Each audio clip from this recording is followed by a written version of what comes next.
In today's video, I'm going to teach you how to make a Google Drive link for photos.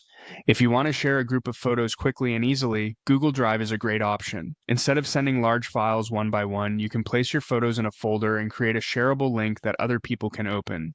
In this walkthrough, I'll show you exactly how to do that from inside Google Drive. To begin, open Google Drive and go to your My Drive area. This is where your files and folders are stored. Once you're there, click on My Drive so you can view everything saved in your account.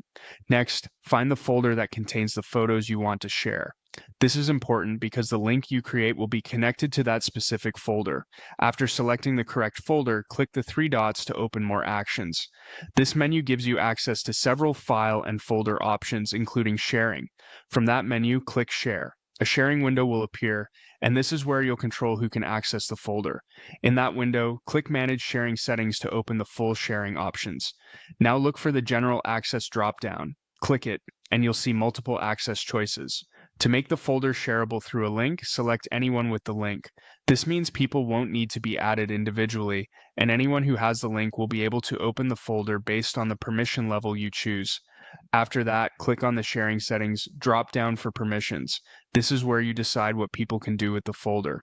From the list, click Editor. Choosing Editor allows people with the link to make changes, upload, or modify contents in the folder, so make sure that's the level of access you actually want before sharing it. Once your settings are ready, click Copy Link. At this point, the Google Drive link has been copied to your clipboard and is ready to paste anywhere you need, such as a message, document, or email. This is the link you'll send to others so they can access your photo folder. Finally, click Done to close the sharing window. And that's it. Your folder is now set up with a shareable Google Drive link, and you can send it to anyone you wish. As a quick tip, always double-check the sharing permission before sending the link, especially if your photos are personal or important.